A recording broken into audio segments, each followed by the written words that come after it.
ser discipulado. Então, tudo que a gente faz é só isso, é o discipulado, é obedecer a Jesus. E é necessário que o corpo de Cristo entenda também um pouco de sua nova situação. Qual é a situação, pastor Jefferson? A situação é que Deus é Deus. É o Rei do Universo. Mas só que como aprendemos em Gênesis, irmãos, Deus não trabalha sozinho. Deus não trabalha sozinho. Pastor Jefferson, como é que você sabe isso em Gênesis? Gente, quando Deus quis peixes, Deus falou com o quê? Com a água, com o mar. Mar, produz peixe. E quando Deus quis passarinho, Ele falou com quem? Com a terra. Produza. Quando Deus quis animais, produza a terra. Deus nos convida sempre. Deus podia ter feito tudo sozinho, mas Ele prefere parceiros. Até os mares. Deus, quando quis as estrelas, falou com os gases. Gases produzem estrelas. Mares produzam peixes. Terra produz animais, produz a floresta. Põe para fora o que eu coloquei dentro de você. Porque diz a palavra que o Espírito já sobrevoava, que nem uma ave migratória, né, que sobrevoa o ninho. O Espírito Santo pairava sobre as águas e a água cobriu o planeta. Então o Espírito Santo já estava produzindo ali naquelas águas todos os aminoácidos, todas as condições químicas que produziriam a vida mais tarde, só que o mar não sabia. Aí a linguagem da fé, né? Olha, eu não vejo nada em mim, mas diante da tua palavra, Criador, eu vou botar para fora o que você botou dentro. Eu não estou vendo o que está aqui dentro. Terra, produz planta. Eu não estou vendo aqui. Como é que eu vou produzir? Mas com base na tua palavra, eu vou produzir florestas, eu vou produzir tudo. Porque Deus não trabalha sozinho. Ele quer parceiros. Ele quer amigos para serem co-criadores. O mundo que Deus vai trazer, o mundo que Deus vai fazer, tudo que Deus quer fazer de novo, Ele quer parceria, Ele quer amizade. Não só para criar um mundo novo, mas também para reger, para governar um novo mundo. Estamos todos aqui, queridos? Está todo mundo entendendo isso aqui? Deus quer amigos. Só que, o que aconteceu da batalha espiritual? Esses aí, primeiro que Deus chamou para, junto com eles, regerem as coisas, a criação, esses primeiros seres que Deus chamou para reger a criação, uma hora traíram Deus. Traíram o Criador. Lá nos céus, lá nos espaços, traíram o Senhor, os querubins, os serafins, os anjos, esses outros regentes aí, seres que a gente nem imagina como é, se rebelaram contra o Senhor. E aí a transgressão não começou nesse planeta, começou fora desse planeta, mas chegou a esse planeta através dos nossos pais. Os nossos pais, Adão e Eva, em algum momento, contra esses narcisistas. O que é narcisista, pastor? Narcisista é uma pessoa que se acha. Esses seres aí, arrogantes, narcisistas, independentes, orgulhosos, com muito poder, porque são regentes e Deus não revoga seus dons. O que Deus dá, Deus não tira. Então, são muito poderosos, mas são rebeldes.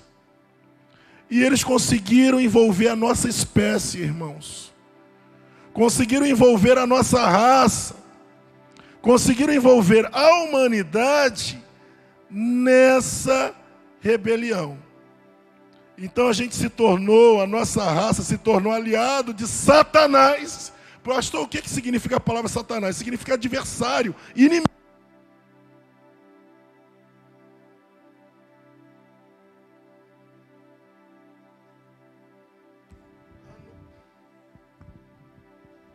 a nossa raça se tornou inimiga de Deus. Inimiga de Deus. Mas, por quê, gente? Porque a gente se aligou ao império das trevas, a tirania do príncipe desse mundo caótico. Por que o mundo é caótico? Porque a palavra pecado significa errar o propósito. Então imagina um trânsito, você faz aqui, ó, isso aqui é o trânsito da igreja. Aqui é o caminho é esse aqui. Mas quando as pessoas começam a ir por outro caminho, não ser aquilo que foi traçado, começa a transgredir essa ordem, começa tudo a virar um caos. E o mundo é o caos, o universo é o caos, o cosmos é o caos, por causa do pecado. Que começou com esses seres e chegou ao nosso mundo, e nosso mundo ficou caótico, e o império das trevas, que estava lá nas outras regiões, chegou ao nosso planeta, e a nossa raça se tornou uma inimiga de Deus, escrava pelos seus próprios pecados. Escrava, todos nós nos tornamos escravos do nosso próprio caos. Está todo mundo compreendendo? Está todo mundo indo aqui, gente? Estamos juntos? Amém? Só que o evangelho do reino de Deus quer dizer o quê? Que Deus enviou seu filho.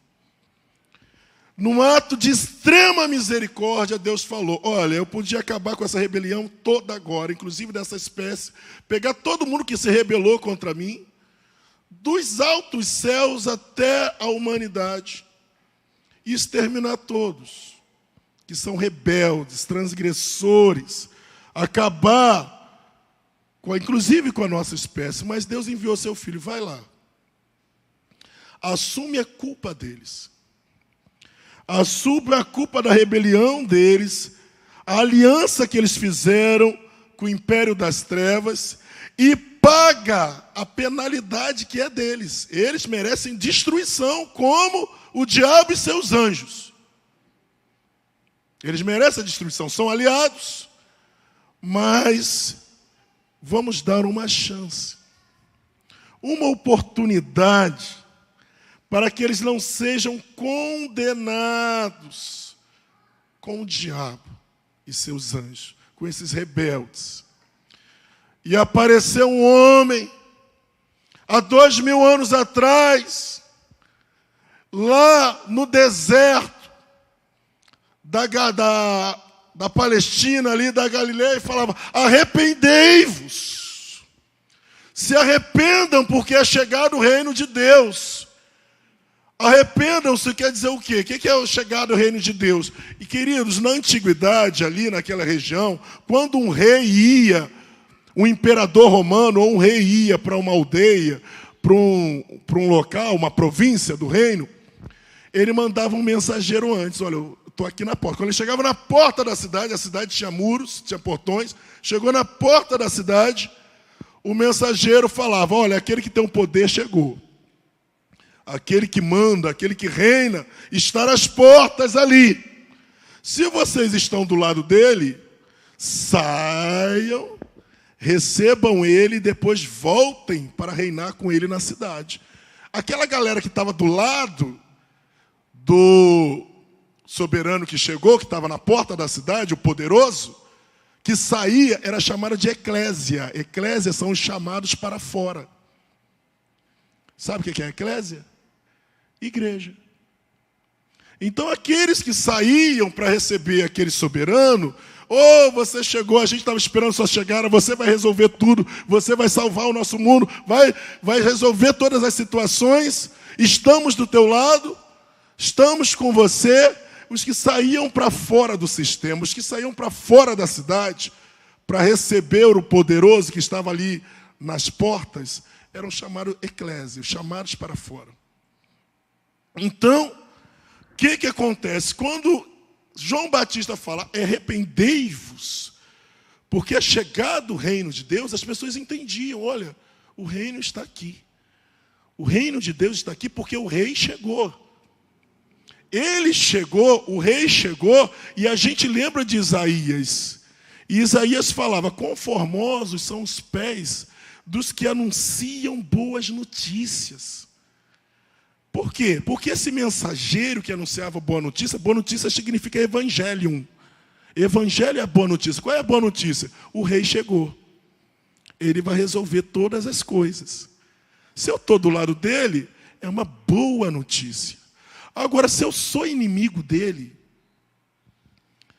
tem duas situações que João Batista colocou. Olha, ele batizará você com o Espírito Santo e com fogo. O Espírito Santo será para aqueles que saíram ao encontro dele, para fazerem as pazes. Vocês são inimigos dele, João Batista dizia. Mas ele chegou, a palavra batismo significa mergulhar.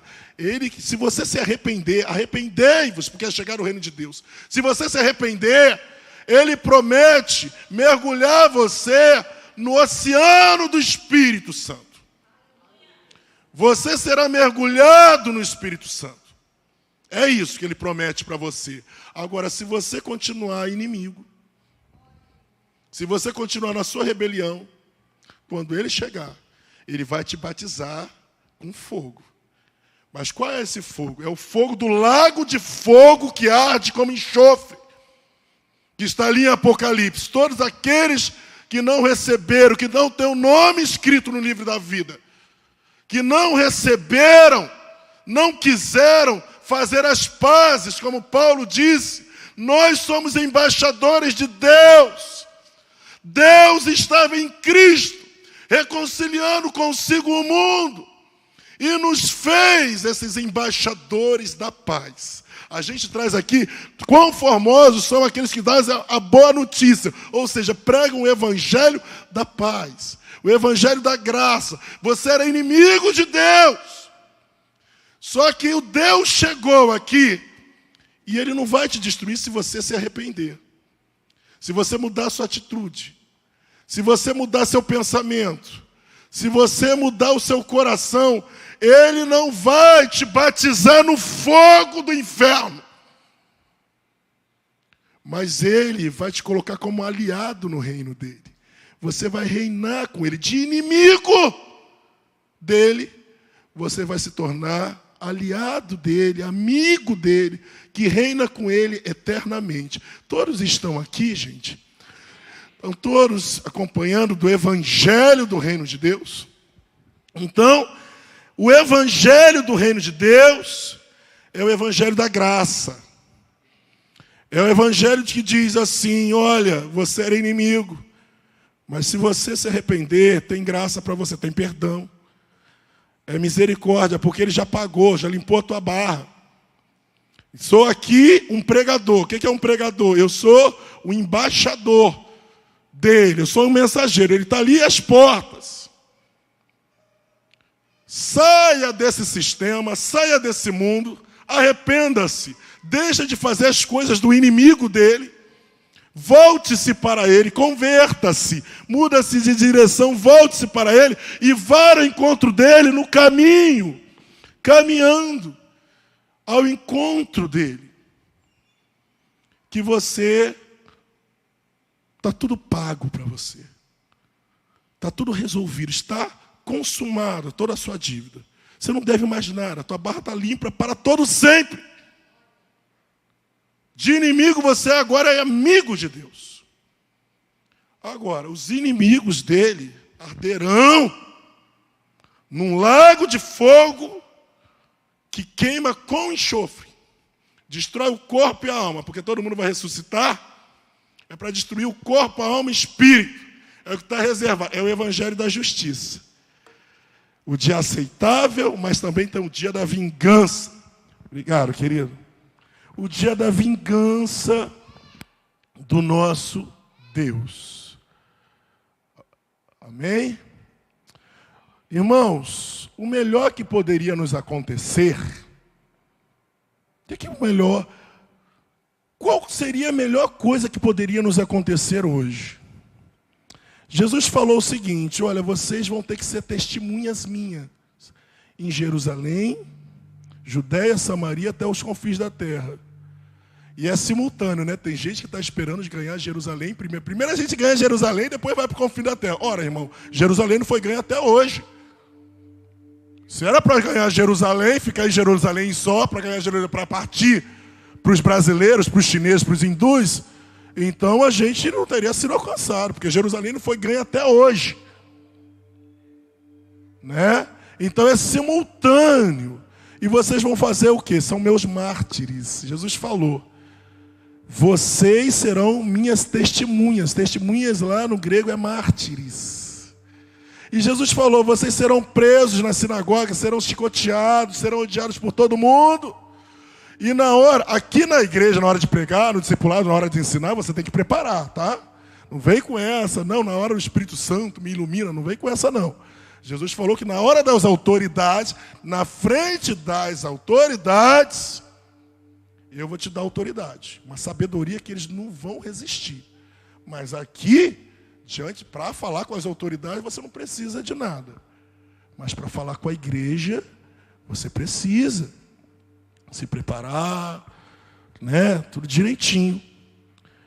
Então, o Senhor Jesus falou, vocês serão mártires. Você vai morrer. Mas assim, qual seria a melhor coisa que poderia nos acontecer, irmãos? A gente aguardar a ressurreição em paz, sem problema. O pastor Eldo, aguardar a ressurreição em paz, sem problema. A pior coisa que o mundo pode nos dar é nos matar. Mas a melhor coisa que a gente pode acontecer é ser, que nem os irmãos que a gente conheceu, ser graduado. Eles falaram, você recebeu a graduação, subiu, o cara subiu, foi graduado. E aguardar a ressurreição em paz e em descanso. Então não há o que temer. As testemunhas, os embaixadores, não há o que temer, né? Mas nesse sentido, queridos, nós os chamados para fora do sistema, fora do mundo, fora da cidade, aí sim temos uma questão que a gente fez essa introdução para falar exatamente da palavra de hoje, que é a batalha espiritual. Nesse caminho, seguindo ao Senhor para fora, indo ao encontro dele, Deus nos deu 3 coisas: uma missão, uma batalha e uma armadura. Irmãos, nós temos 3 coisas nessa vida: uma missão, uma batalha e uma armadura. Nesse nosso caminho, indo para a nossa pátria celestial. Vamos falar da missão que Deus nos deu. Queridos, e eu vou ser sucinto nessas coisas, que a gente também quer ministrar aqui. Vamos ser sucintos.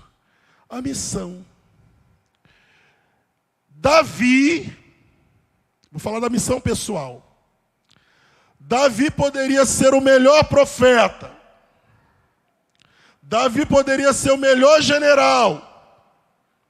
Davi poderia ser o melhor poeta. Mas aquilo que de fato, e ele era isso tudo, ele era um excelente poeta, um excelente general, um excelente administrador, porque administrou o templo, e um excelente profeta. Mas o maior chamado de Davi era qual? Ser rei. Era esse chamado principal que fez ele representar o Messias. Irmãos, e muitas coisas distraem o nosso coração do chamado principal. Às vezes a gente está em fuga do nosso chamado. Não, eu vou fazer porque... Claro que precisa fazer porque precisa. Davi era aquilo tudo, mas sem abrir mão do principal. Está todo mundo entendendo? Isso precisa ficar muito claro, irmão. Eu repito. Sabe? Tem muita coisa para fazer, mas qual é o principal? É fazer principalmente o principal. É no principal que ele representou o Messias. O Messias, um modelo para o judeu do Messias era o modelo davídico. Mas não, eu gosto de ser general, Eu gosto de ser maestro, arranjador, artista, músico, poeta. Eu profetizo, é uma bênção. Mas é isso, é o principal, é o chamado, é o centro. Então, nesses tempos finais de batalha, uma coisa que você não pode ter para batalhar, para ser um embaixador, para ser um guerreiro, é confusão. Você não pode estar confuso, irmãos. Tem que buscar clareza do teu chamado. E, além de buscar clareza do seu chamado, se preparar da melhor forma que puder para ele. Se prepare para o teu chamado. Invista nele, no principal. Está todo mundo aqui, irmãos? Estamos juntos? Já que estamos juntos, ainda falando de outra coisa. A gente não é uma ilha, temos o nosso chamado principal, mas a gente tem o nosso chamado familiar, temos o nosso chamado como igreja local e até como nação.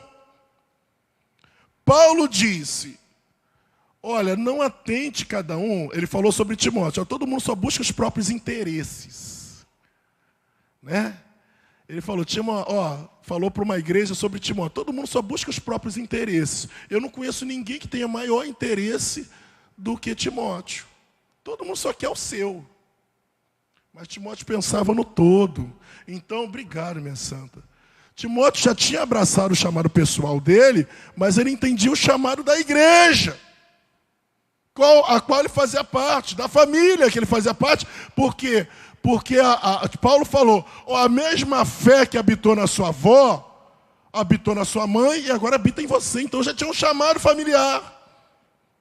E ele falou, queridos, você não é só seu chamado. Para entrar em batalha espiritual, tem que ser, para entender, batalha espiritual já estamos. Já estamos. E por isso, temos que ter clareza, tanto do nosso chamado principal, aquilo que Deus de fato mandou a gente fazer, que é o único. Por quê? General tinha outros. Irmão, general tinha outros. Maestro, general tinha Joabe, Zeruia também, Jonathan, Zeruia. Tinha generais, os 30 valentes de Davi. Todo mundo podia ser general. E ser profeta. Tinha Natã para ser profeta. Pastor, e ser músico, ser levita, ser não sei o que. Tinha Asaf. Tinha outros lá. Mas ser rei só podia ser ele, só podia ser um. É o chamado principal, irmão. Estou voltando nisso aqui. Mas além do chamado principal, tem o chamado da família.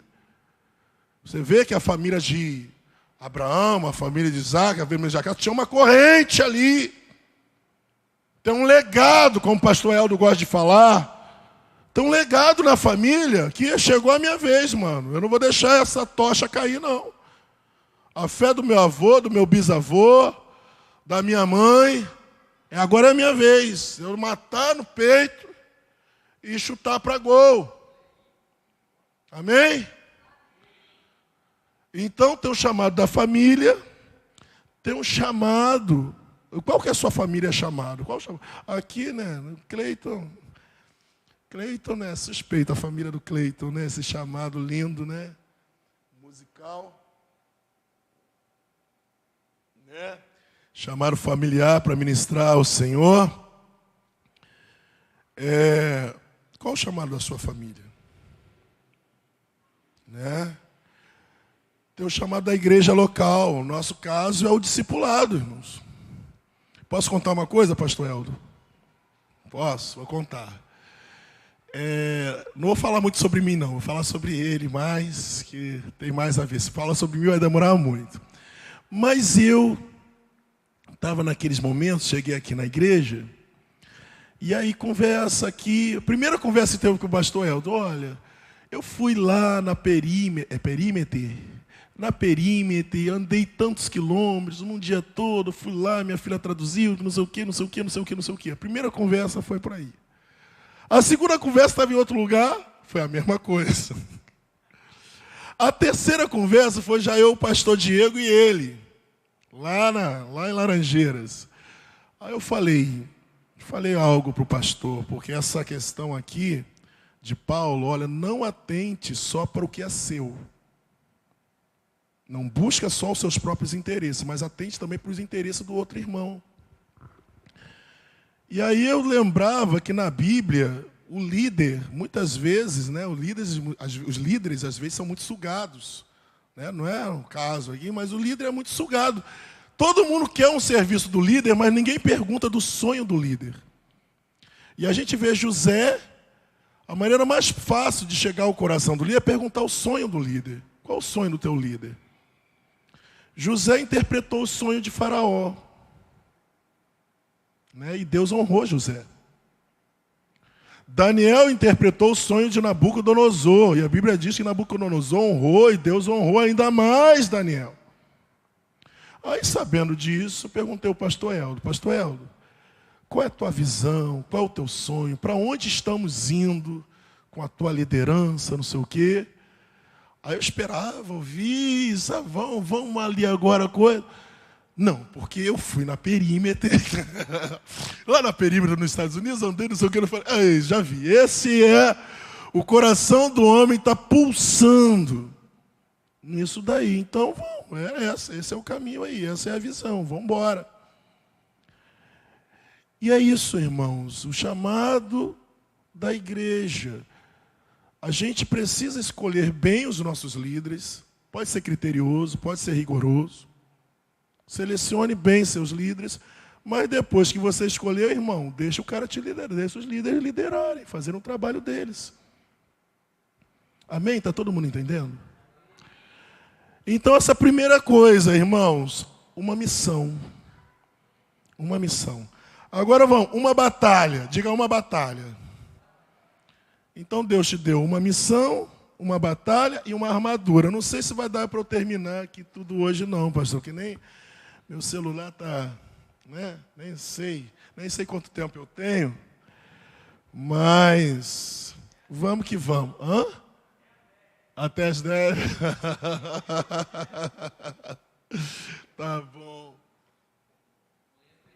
Né? Irmãos, uma batalha. Deus também te deu uma batalha. Irmãos, é tão sério isso, porque eu fico vendo as pessoas, muitas vezes, com o nome de testemunho, mas muitas vezes o que se chama de testemunho, na verdade, é uma fuga covarde. Meu testemunho, não, você está sendo covarde. Porque Deus não nos deu um espírito de covardia, mas de poder, de equilíbrio e de amor. Então, é poderoso, vou sair massacrando. Não, é de equilíbrio e de amor. Mas covardes. No exército lá de Israel, Deus falou, todo mundo que for covarde, vai, porque covardia, o medo, contamina. Né? Batalha espiritual não é lugar de covardes, irmãos. Né? Deus, quando foi chamar, eu vou falar disso mais adiante, mas os inimigos de Deus, a gente estamos na cidade, estamos no encontro do Messias, passando pela cidade, saindo do sistema, mas ainda dentro do sistema, que ainda a gente não encontrou o nosso rei lá fora. E os inimigos estão entrincheirados, em posições, na sociedade, estão entrincheirados ali, os inimigos do Senhor. O relatório dos espias, eu falo que quem fundou o Mossad, Cleiton, pastor Evaro, quem fundou o Mossad lá de Israel foi Moisés, né? Instituiu logo 12 espiões, né? Os 12 espiões que foram espionar a Terra Prometida, 10 foram covardes. 10 começaram a falar, não, aquele gigante. Só Josué e Caleb falaram, a gente vai comer eles que nem come gafanhoto, rapaz. O Senhor é por nós. O Senhor está com a gente. Vamos embora. Mas outro, não, a gente se via como formiga perto deles. Falei, cara, né? Então, nesse sentido, nessa batalha, queridos, a gente precisa entender 3 coisas na batalha pelo Senhor. A gente precisa lutar pelo Senhor. O Senhor quer aquela alma. O Senhor quer aquela vida, o Senhor quer aquele bairro inteiro, o Senhor quer aquela geração inteira. O Senhor chora por eles. Não, cara, vambora, o meu rei, o meu general me convoca, e eu digo, eis-me aqui. Amém? Eis-me aqui, queridos. Não há espaço para covardia. É eis-me aqui. E nesse sentido, a gente tem que entender 3 tempos na batalha. A batalha pelo Senhor, a guerra pelo Senhor, pela qual a gente não pode ser covarde, de se posicionar, né? De dizer sim, sim, não, não. Ainda que a gente seja preso, ainda que a gente seja vindo por antipático, de não se esconder, não, mas o meu testemunho, mas testemunho não. Você quer que todo mundo te goste de você. Todo mundo te ache bonzinho e goste de você. Dá o nome certo. Porque muitas vezes, pelo nome do Senhor, o Senhor falou, vocês vão ser odiados. Não porque vocês são antipáticos, que vocês se aderem a ideologias que não tem nada a ver com o reino de Deus. Seja de esquerda, de direita, essa coisa tudo é mundana. Não, mas vocês serão odiados por serem como eu.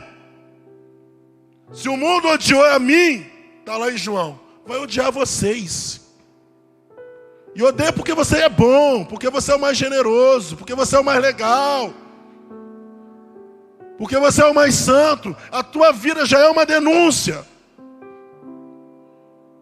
Então você não pode recuar. Se você se mostra frouxo, a gente vai falar do dia mau, né? Se você é frouxo, no dia da angústia, no dia mau, a sua força, ó,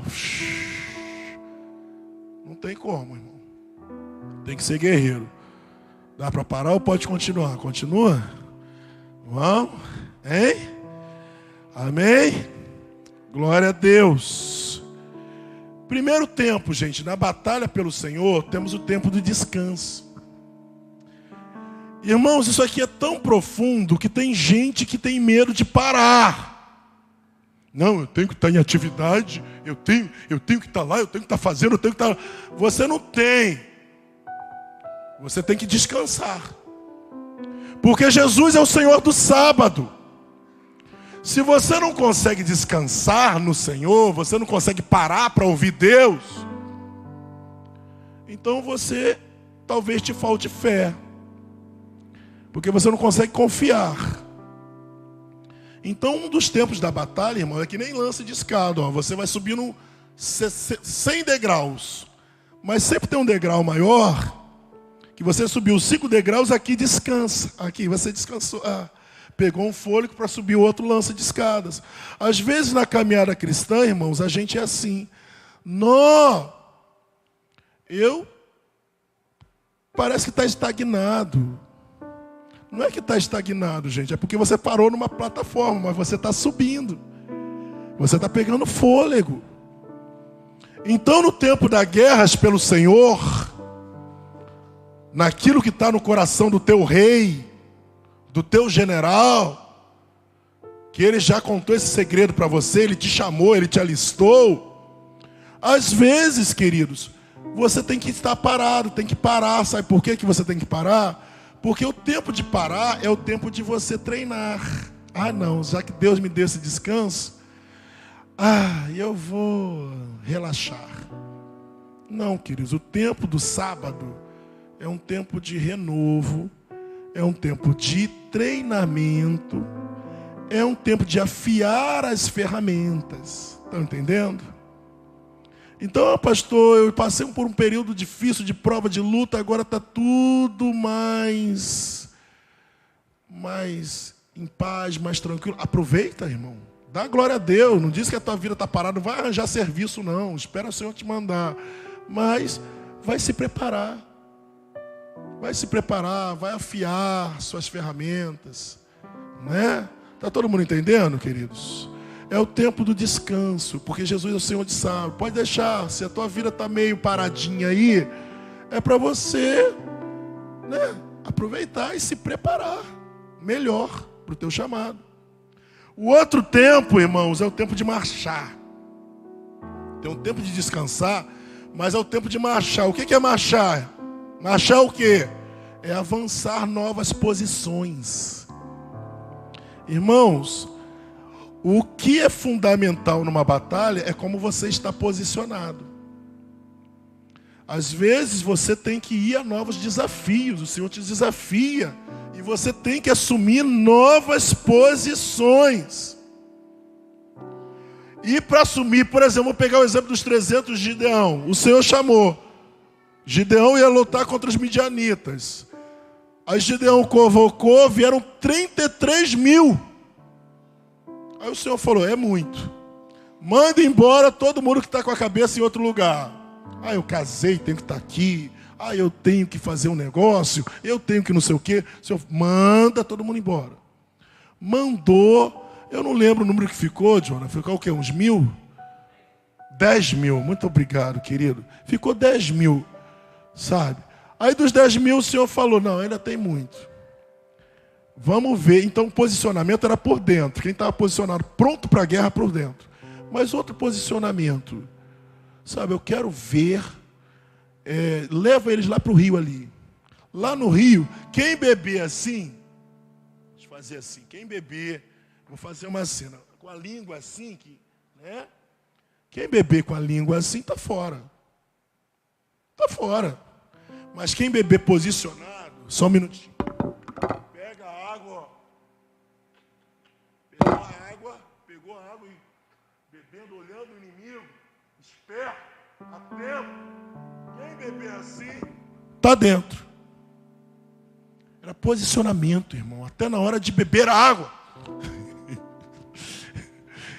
Né? Irmãos, eu quero confidenciar uma coisa para vocês. Né? Me veio isso agora.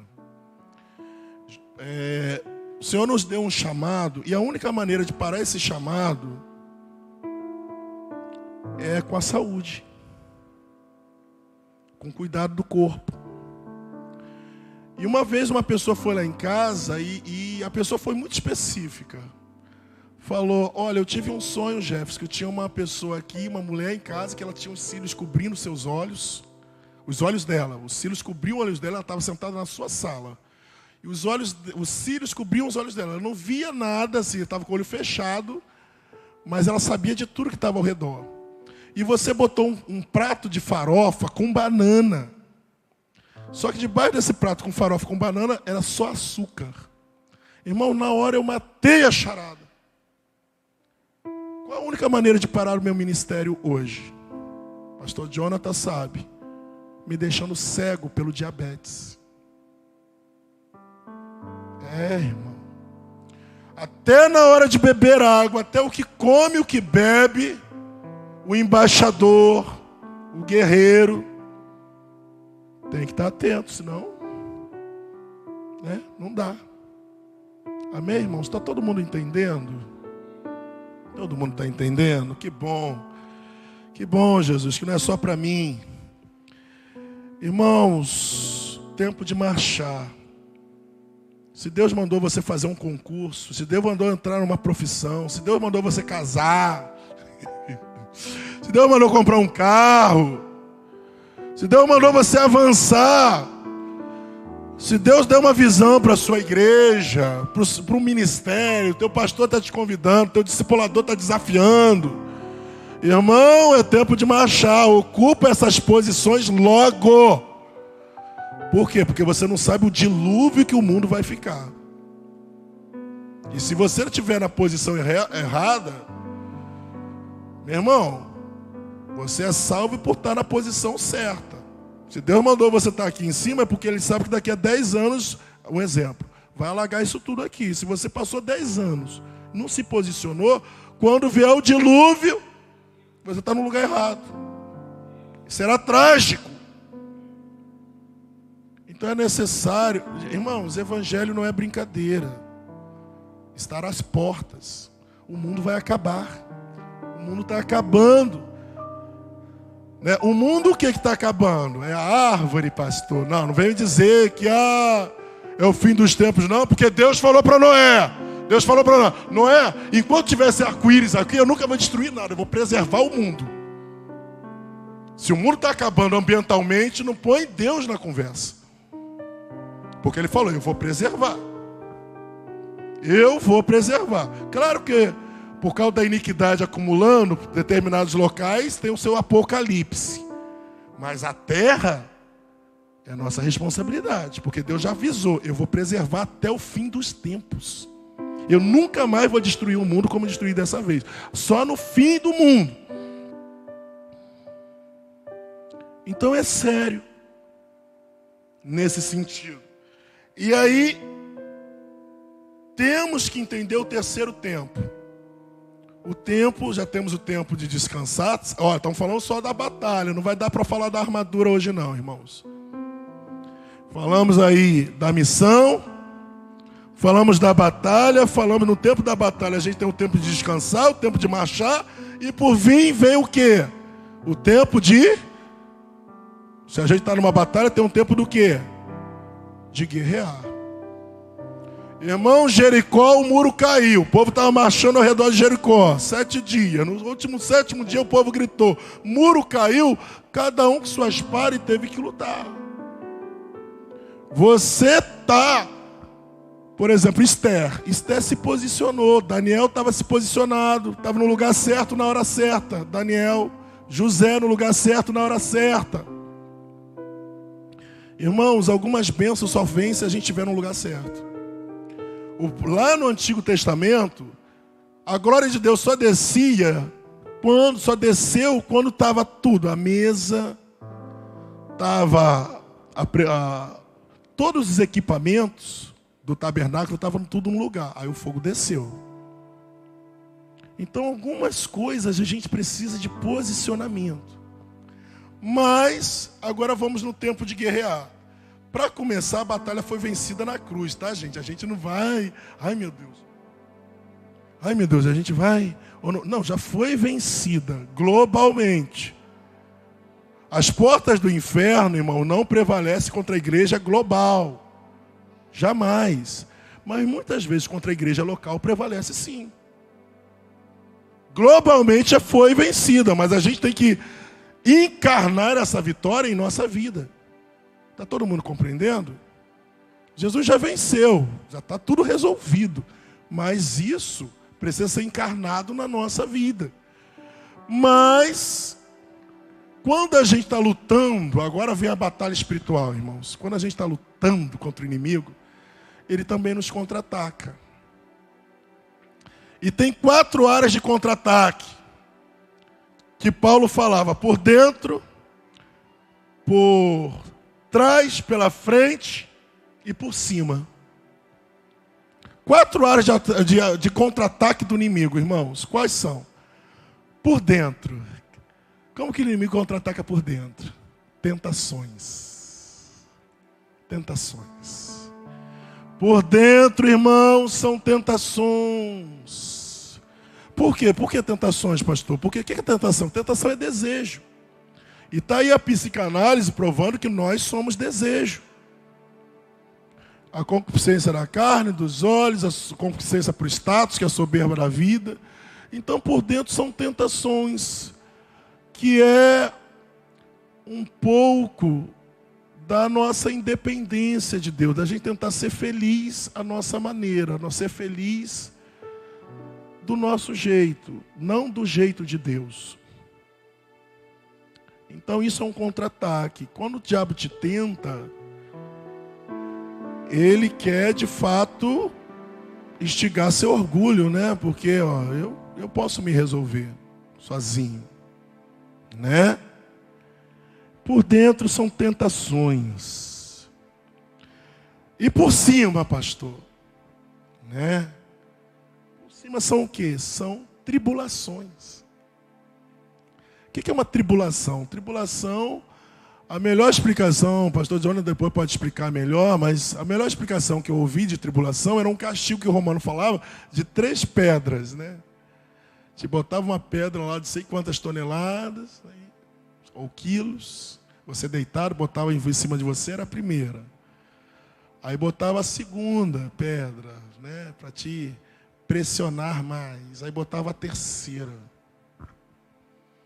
Irmãos, Quantas pressões no mundo espiritual, essa semana, assim, quando você quer resgatar vidas.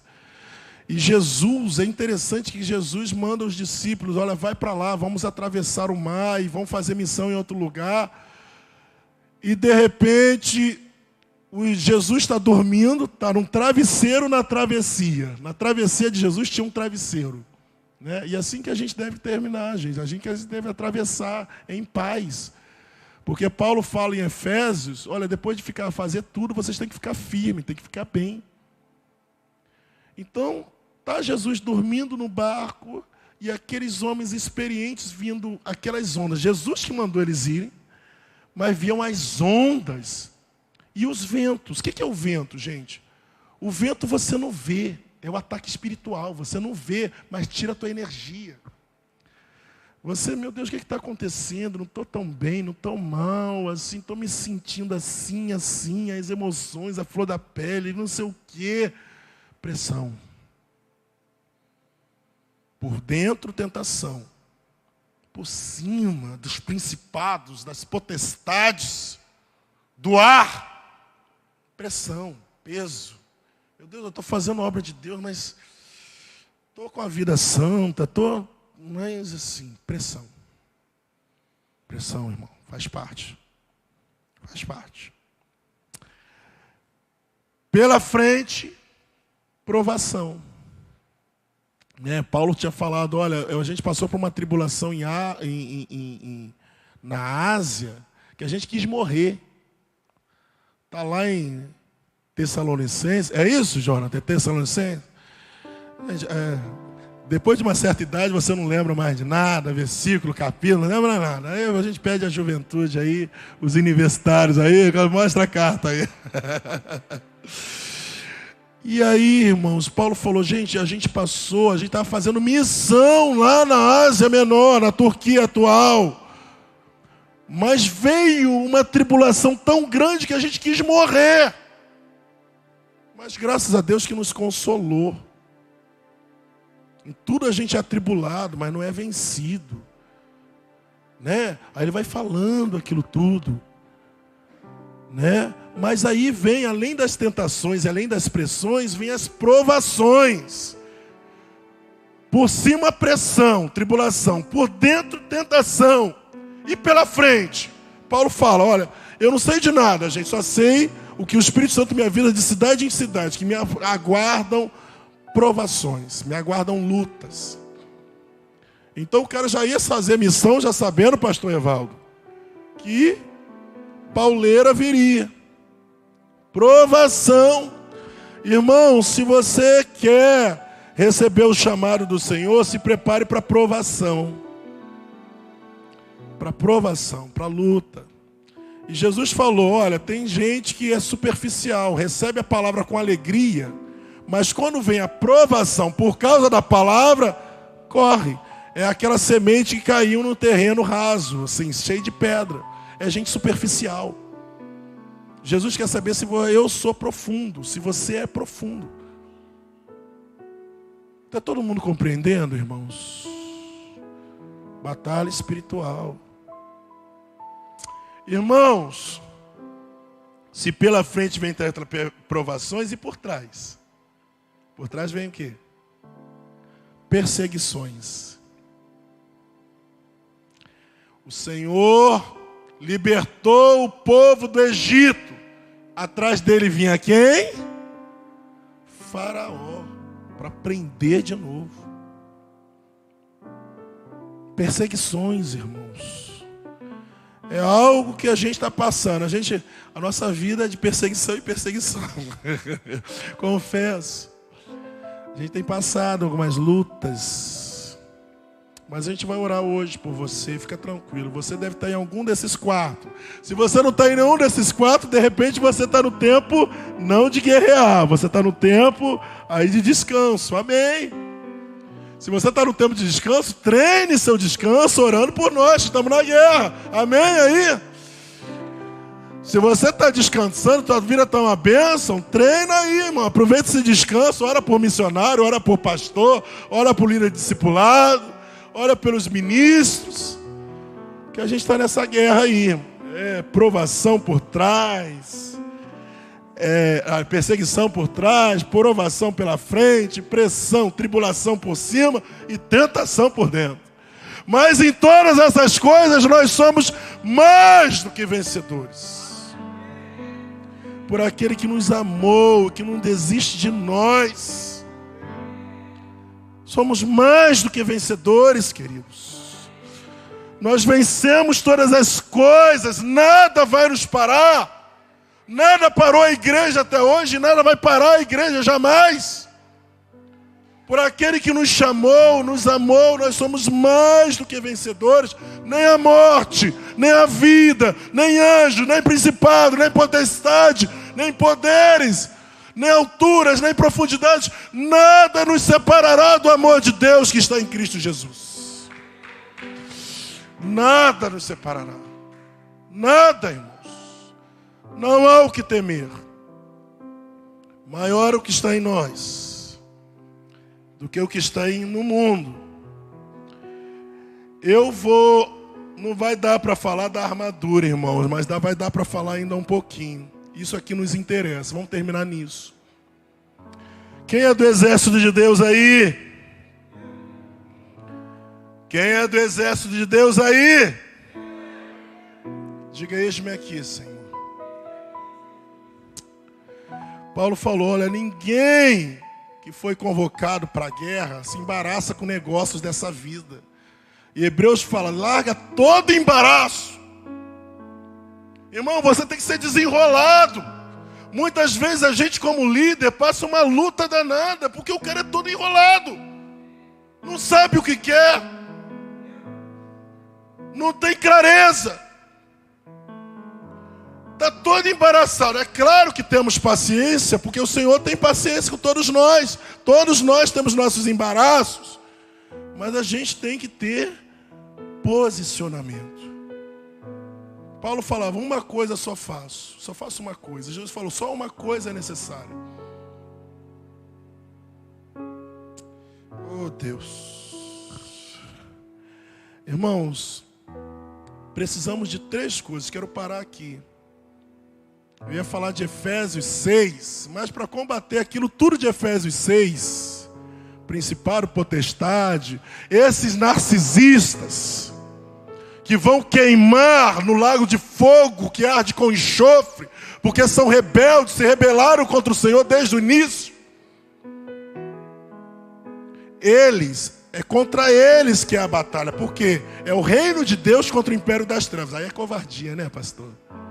Reino de Deus contra o império das trevas, irmão, é covardia.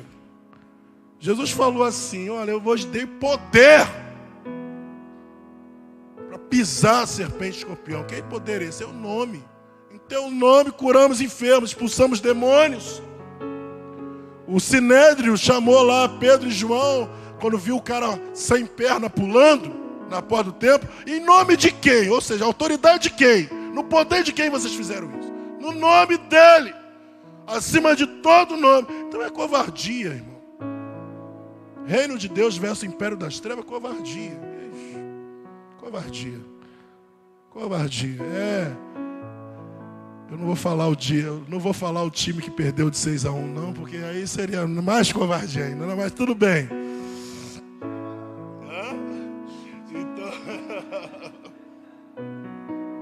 Mas é 6-1. Não é 6-1 não, irmão. É 7.000.000 É 7.000.000 porque ele venceu sozinho. Ele tinha um time inteiro.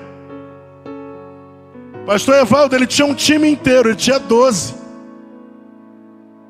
No final, quem goleou? Algum dos zagueiros dele, alguns dos centroavantes dele, daqueles 12 apóstolos, ele sozinho venceu naquela cruz. Foi goleada, expondo principados e potestades à humilhação.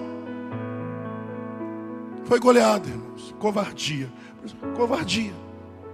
Reino de Deus versus império das trevas. Covardia. E para terminar, irmãos, qual é o nosso contra-ataque? Se o inimigo nos ataca com pressão por cima, tribulação por cima, tentação por dentro, perseguição por trás e provação pela frente, qual é o nosso contra-ataque? Qual é? As nossas forças, aeronáutica, exército e marinha. Quero terminar aqui, pastor Evaldo. Nem sei, daqui a pouco vai puxar minha camisa. Pastor, fica por aí. Aeronáutica, exército e marinha. O que é aeronáutica, irmãos? O aéreo. O que é aéreo? O que joga lá de cima bombas? Você está aqui, mas lá no sertão você joga uma bomba que detona as posições, as trincheiras do inimigo lá no sertão, lá na Índia, lá em qualquer lugar do mundo, faz chover fogo do céu, saraiva. É uma bomba no mundo espiritual. É a tua intercessão, é a tua aeronáutica, irmãos. E eu preciso fortalecer a minha aeronáutica. E talvez, como corpo de Cristo, precisamos fortalecer a aeronáutica. Porque se você botar o exército é o quê? É posição física, pastor. É a presença física, o exército. É ocupar, é evangelização. Exército é ocupar as posições. É evangelizar. Não é evangelizar só. Evangelizar é tudo que fazemos para fazer Jesus conhecido. Amém? Então, mas se você vai com o teu exército, você põe o teu exército na trincheira, pode ter muita baixa. É arriscado. Então você primeiro tem que ter uma aeronáutica boa, irmão, para destruir as fortalezas. Jejum, oração, né? Destruir a intercessão, destruir as bases do inimigo, as trincheiras, deixar a terra do inimigo arrasada. Amém, irmãos? Está todo mundo aqui? Intercessão, oração. Né? Paulo fala, não é por muito falar que seremos ouvidos. Às vezes o cara está com uma fortaleza na mente e a gente quer convencer com palavra. Não, irmão. Você tem que se preparar para o seu ministério, esse é o seu chamado. Mas tem que fazer a aeronáutica primeiro. Aeronáutica. Depois vai com o exército. Ocupa. Toma aquela posição. Né? Seja sal ali. Vamos salgar a cidade, salgar a política, salgar a economia, salgar a área ambiental, a área da saúde. Preparar o caminho. Salgando. Sendo luz. Fazendo o reino de Deus ficar mais próximo. Nossa, a gente já tem um modelo vivo do como é que será quando o Messias chegar aqui. Rapaz, o negócio está bom. Quando o Messias chegar, isso é preparar o caminho. Isso é deixar tudo que estava torto, reto, para o Messias passar rápido. Chegar rápido. A justiça. Então você está lá no exército de Deus. Mas não é suficiente, irmão. Precisa da marinha. A marinha é o profundo. A marinha é o escondido. A marinha é o que está lá dentro. A marinha, gente, é o terreno do discipulado. É no discipulado que o profundo, né? O submarino vai lá, né? Lá no profundo. Então isso é batalha espiritual, irmãos. Batalha espiritual, Deus nos deu uma missão, uma batalha, uma armadura. Nessa batalha a gente tem um tempo de guerrear, a gente tem um tempo de descansar e a gente tem um tempo de marchar.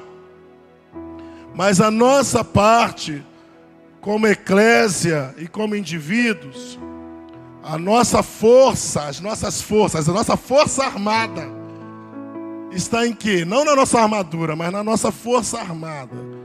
Está na nossa marinha, no nosso exército, na nossa aeronáutica. A aeronáutica é a intercessão.